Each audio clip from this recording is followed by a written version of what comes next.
Let's jump ahead and talk about the Lucy Connolly case. Let's do This that. is very important to this. And I'm sorry to mess our producers around, but we're going to jump ahead to the Lucy Connolly thing because this was a woman who put out a tweet after those horrific murders. There were 3 young girls murdered, and it was incorrectly blamed on an illegal immigrant at the time. But there was so much passion and heat and I guess, emotion around the issue. Obviously, you can imagine 3 little girls killed at a Taylor Swift fancy dress party.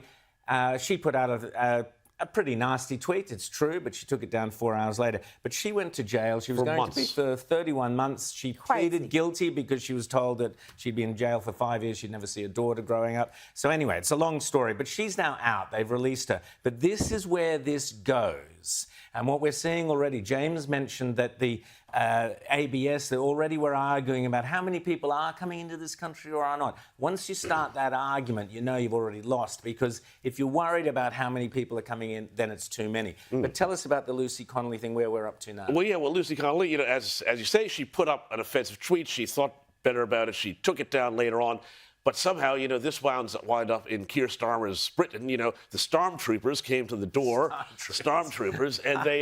and they took her to jail, and she wound up going to jail for months and months. As you say, she did plead guilty, but as you say, that's part of the lawfare that they do. You know, they say, and people were, you know, there were so many people who highlighted crimes that migrants and others committed rapes and things like that have gotten smaller, lighter sentences than what she got. Now, there are people who were guilty of offences, part of the grooming gang scandal, where thousands of girls across the country were raped or abused, trafficked. Some of them got lesser sentences than this woman for a online post that was taken down after a few hours.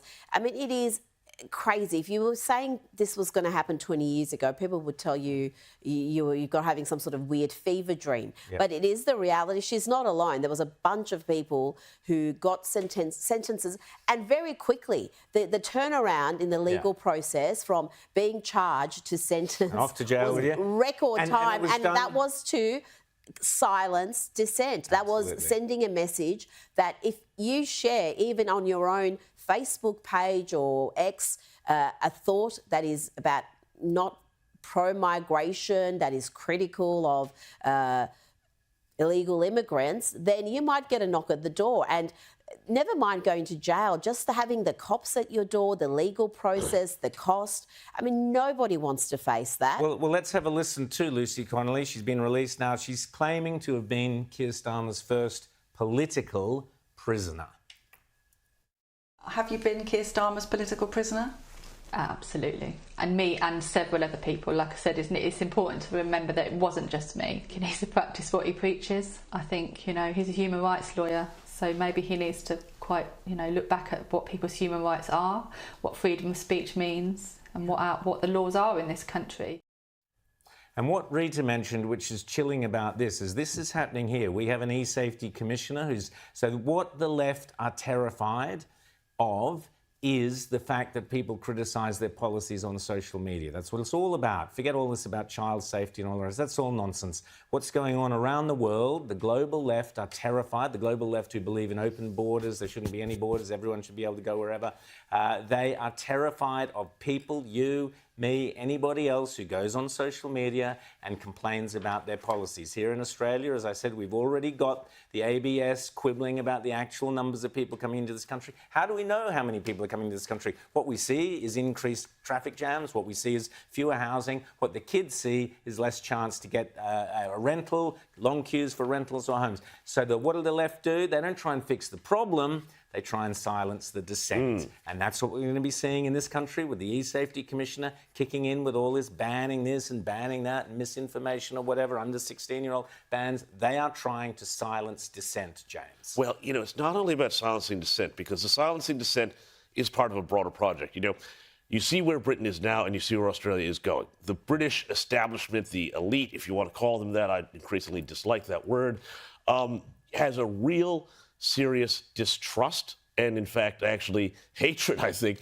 for the British people. You know, they're terrified of the British people. They're terrified of what they think. They're terrified of what they stand for and what they represent. And they want to remake the country. And the same thing is essentially happening here.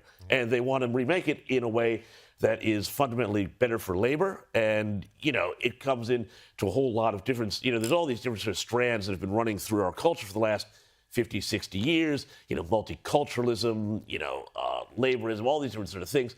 And the end result here is, it's a fundamental change that the country is undergoing, and we've never really had a referendum on it. I mean, it's like if you had a referendum on population, you would have 70, 80% of people saying, cut it to 0.5% of whatever your population is. Well, but Put a moratorium on it. I think we need to start having referendums so we can actually measure the democracy. sentiment on these key issues.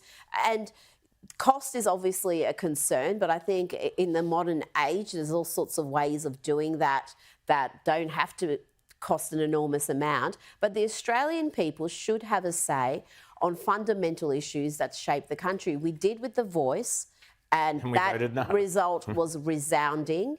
And I think it would be resounding if it came to population. I think it would be resounding if it came to a number of cultural issues that go to the values of a country. And that, I think, is the only solution, because as long as we've got an opposition that is too gutless to actually take a firm position and give us a choice, where do people express how they feel? Well, they can't really express it on social media because we've got the E-Safety Commissioner deciding what you can and can't post. And I think that's one of the reasons they're so terrified, because they saw throughout the Voice campaign all the money, all the corporates, all the sporting organisations, everybody, all the big donations were for the yes side. The no side was a grassroots campaign, essentially. People were posting on social media, and they're scared of that. They're scared of people actually having a say and being heard. As much as they talk about punching down and punching up, the left is all about punching down. They hate ordinary people. They want to...